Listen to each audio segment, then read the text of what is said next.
All right, what's up, everybody? It's Chris Reynolds, and I'm here with Dwayne Hicks. We're actually not together, Dwayne, but No, uh, you're his coming to VR.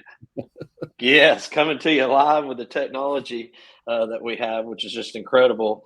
But we wanted to kind of finish out the year, especially with this podcast. We've been doing it a while. We've talked about a ton of different things, but um, looking forward, we can kind of wrap up the year, what it meant to us, and where business was. But looking forward, I think we're going to have a completely different year next year than we had this year. What are you thinking? Yeah, most definitely. Like this year is kind of interesting. Like when I look at the number of people we helped with transactions, either as a seller or as a buyer, because we like to count families and stuff. We like to do that rather than just count volume and all that stuff. That's But right. our the number of families we helped this year was down a little bit, and so I'm excited that I really think that next year is going to be a really good year because I think the with the interest rates, I feel like the Feds when they met last week were kind of leaning toward cuts. The bond market had already made the mortgage rates had already dropped a point because the bonds are leaning to drop, and they're starting to see the value in that, and so I think that's going to create a significant uptick in activity next year. I looked at our board this morning. I think we have 8 buyers.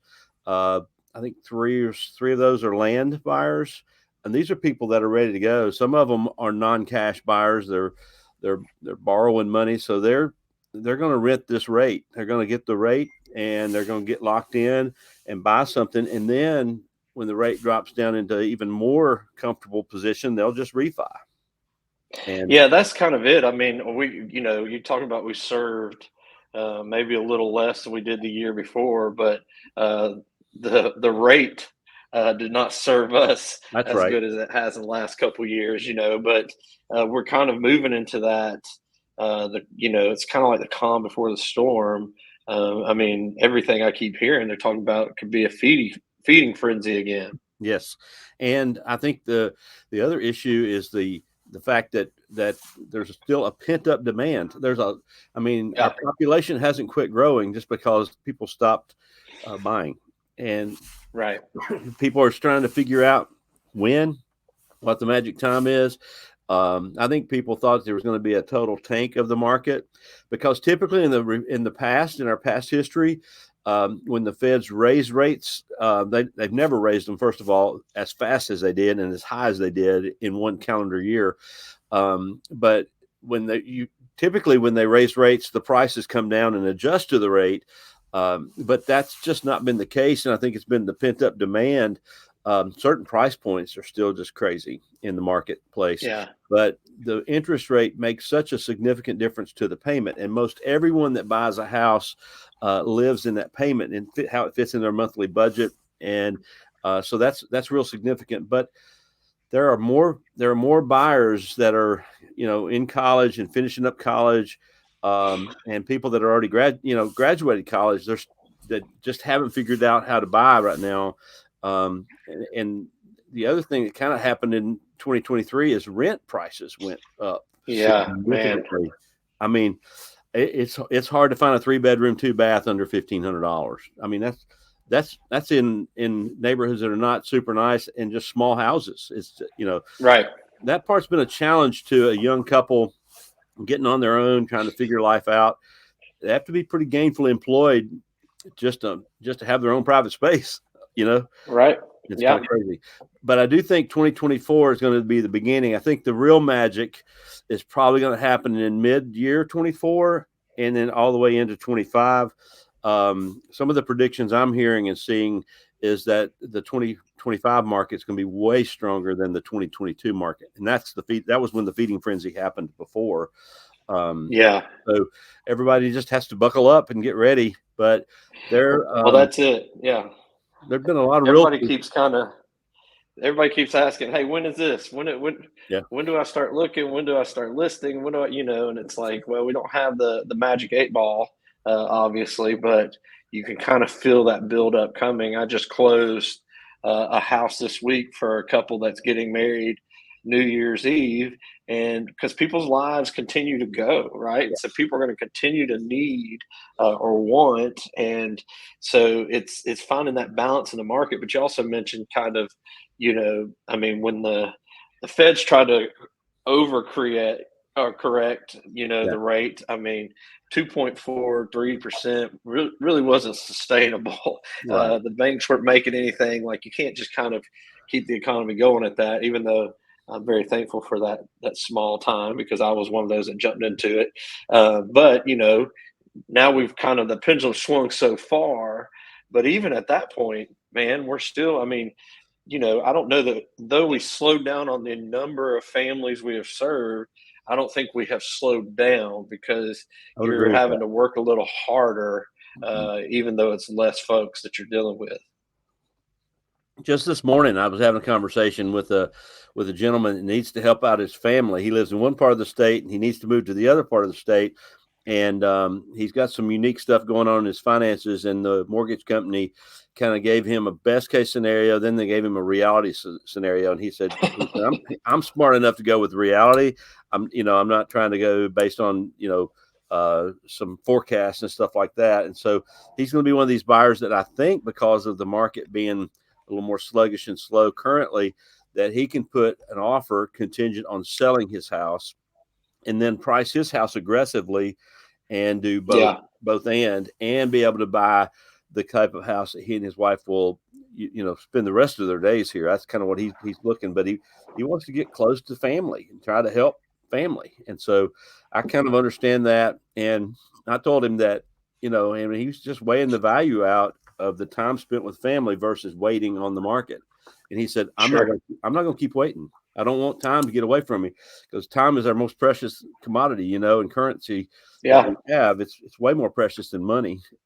Just ask somebody that's near the end of their life, they wish they had more. yeah, for sure, So, for uh, sure.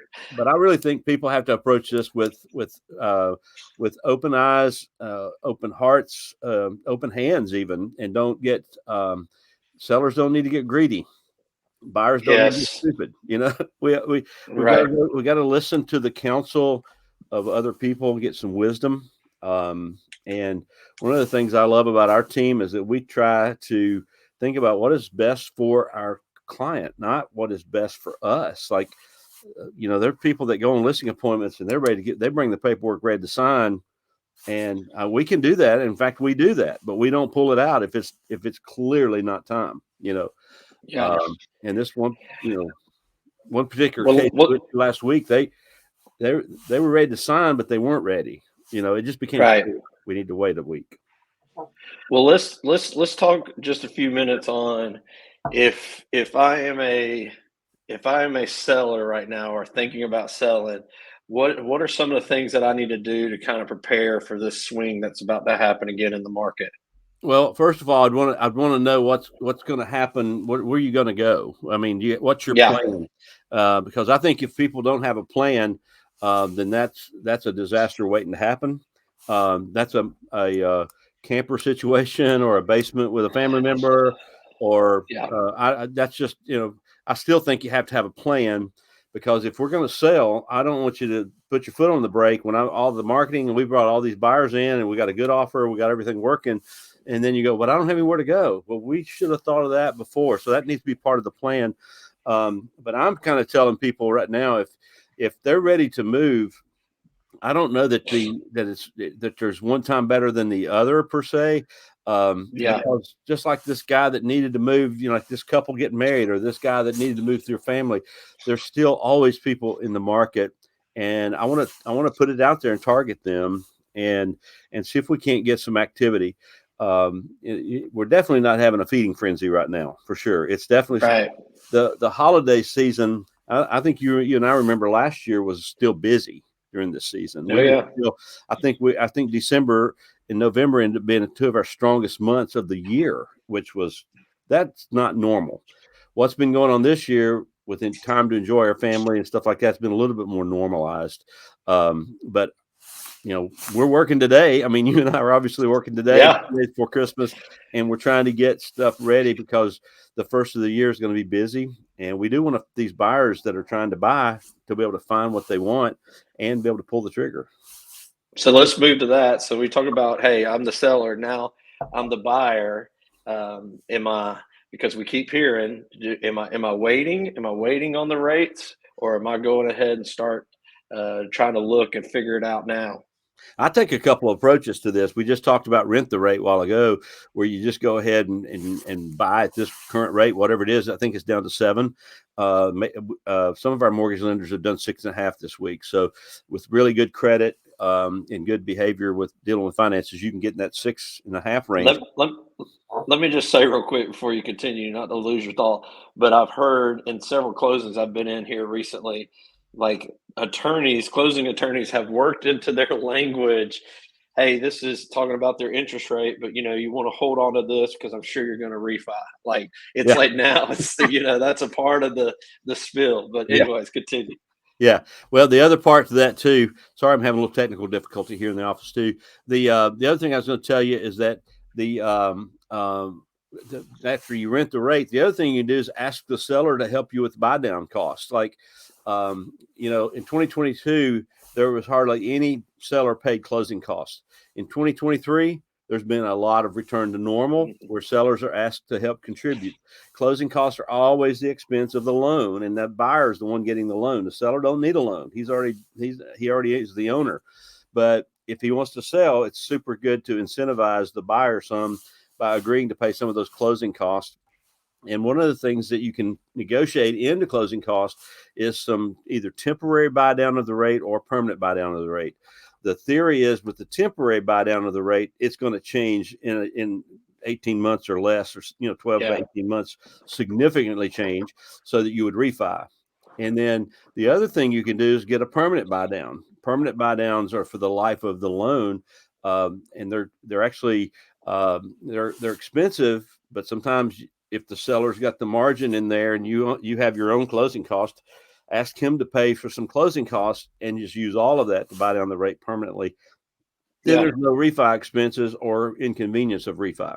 So it's kind of there's some options out there. I just encourage people, come talk to us, talk to the real estate professional and get some ideas of what options are available, because I don't want people just getting frustrated. And sometimes what you see and hear on CNN or Fox News or CNBC, some of those things you're hearing are slanted, and sometimes it's just not the whole picture. And real life happens when you write that payment out, or that comes out of your account every month to pay your housing. And all housing costs something. It costs us to live. And so I think it's way better to be investing in something long term for a house or housing than it is to do the temporary stuff. But I think it's time to start working getting ahead of the game, because some people are waiting, and sometimes waiting time is not your friend. And so you need to get. And if we can get people started and educate them, then they're ready. We'll have them in some place. This guy that I'm talking to is trying to get somewhere by the end of January. So we are full court pressing that guy. He's got to do both, and he's got to get his loan ready and get his house ready. So and it's possible. We've done it. We've seen it happen. It's just a matter of having the right folks on your side to kind of spin those plates, and half our team looking, the other half listening. And I would say that too. If you're in the market now to start thinking about buying a house, you don't want to. I don't think it's beneficial to you to just overlook some of the things that could be a fit for you, because we are going to get to the point. It won't take much for the rate to change where people go, all right, I got to swing a little bit, And so it's kind of like when people go buy lottery tickets when it's, 700 million or $1 billion, and because $1 million is not enough for them, it's like, well, your odds get a lot smaller when everybody's like trying to get after it, together. And so you got to kind of bring that into an attention point, and we can help through that. But I appreciate your time, Dwayne. And obviously this year has been an incredible year for us. We're obviously thankful for all of you guys that have played a part in being a part of our story and let us be a part of yours. And looking forward to next year, because we do have a full board of some of you guys we're already working with. And so we're going to get after that again today. But we're here just to serve you guys and to kind of help you along. Even if you're not in the market, if you have questions or comments or concerns and you just need somebody, a voice in your corner to help you, please let us know, because we're always willing to serve you in that form. Sounds good, man. All Pro team, man. We're here to help. Thanks, brother. All right, buddy.